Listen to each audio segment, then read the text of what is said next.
Welcome back, everybody. Thank you for sitting through that break. If you just tuned in, we have finished half of our show. Our first segment, we talked about Dak Prescott and the state of quarterback contracts in the NFL.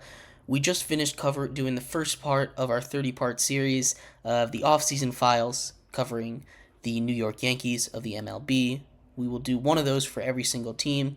So if you missed your team, there will be playbacks on the playlist in the YouTube channel, so don't fret that. We will be covering those at a later date. This segment, we're going to get into a little bit of basketball. There's been a lot of talk about Doc Rivers and the Milwaukee Bucks. But before we get too far into this, remember that if you would like to be a bigger part of this show, have your thoughts scroll across the screen for everyone to see. All you need to do is go to streamelements.com/GSMCSportsNetwork/tip. Again, that's streamelements.com/GSMCSportsNetwork/tip. If you would like to be a bigger part of the show, remember, we appreciate everything that you give anyway. Let's get into this topic. Doc Rivers and Milwaukee. When the Bucks fired their head coach and had one of the best records in the league. At the time, it was the second best record in NBA history for a coach to be fired at. Since then, the Bucks have gone 3-7 with Doc Rivers at the helm.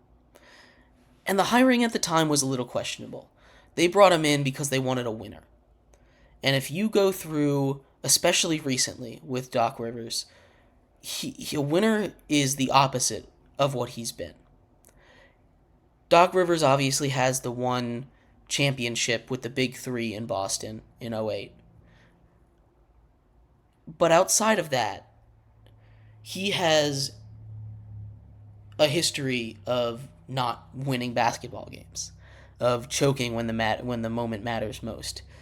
There's a huge catalog of him blowing leads. He was the first coach to ever blow a 3-1 lead. He was the first coach. He's lost multiple times, up 3-2 in the finals, in the semifinal, in the Eastern Conference, Western Conference finals.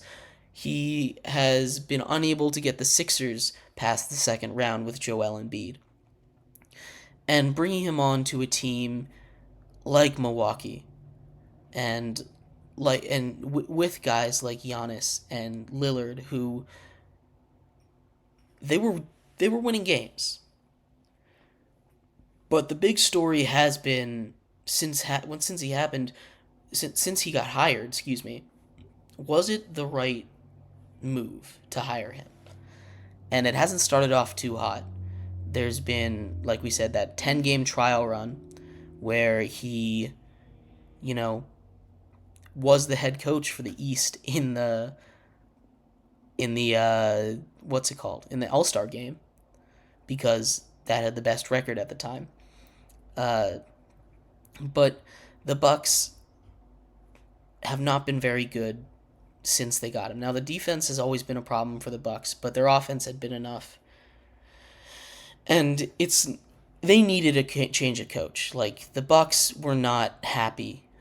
The players were fighting the coach, and that's not a championship-winning program if you're not getting along with your coach. You need that in the NBA. But adding Doc Rivers, there's been so much conversation about, is he even really a good coach? You've had guys like JJ Redick chime in and talk about how he keeps avoiding blame, how he isn't a great coach, and there's been just so much drama surrounding him. And Doc Rivers hasn't come out and said much. Not much he can say. This is just all about him. Nothing's directed towards him. It's all about him. So, him being put kind of in the middle of this situation it's an interesting thing, because he has to win to shut everybody up. And with the NBA coming back from its break, I believe tomorrow. Having a guy like having Doc Rivers on this team, a team that went all in to go get Dame Lillard. They don't really have any assets to make another big move. Not that they can now that the trade deadline's gone. But they made a couple smaller moves. They went out and they got Pat Bev to fix that, to help shore up the defense. They went out and they got they made a couple moves to fix that defense, which was their weakness because with Dame and Giannis on the same team on the same court, they can score with the best of them. They can keep pace with anyone. Uh, but it's not just Doc Rivers.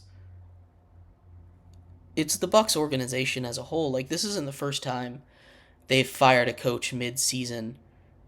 Uh, they fired a coach that Giannis really liked a couple years ago, and it ended up working out. They ended up winning a championship, I believe, the next year. But at the time, Giannis wasn't very happy. The team wasn't very happy.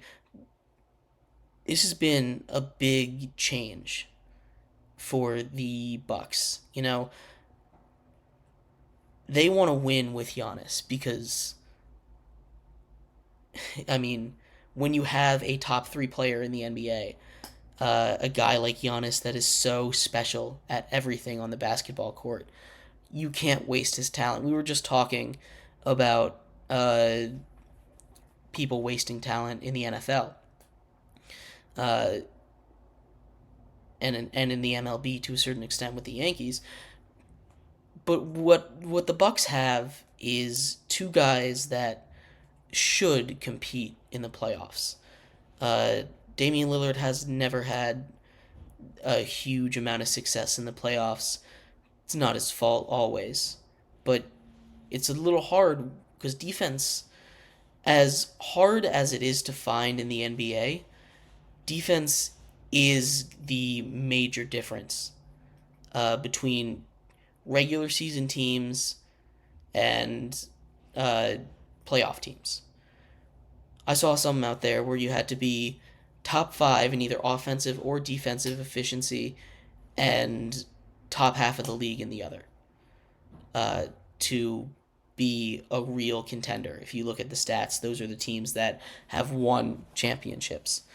And the Bucks just aren't good enough on defense to Bucks just aren't good enough on defense to hit that metric.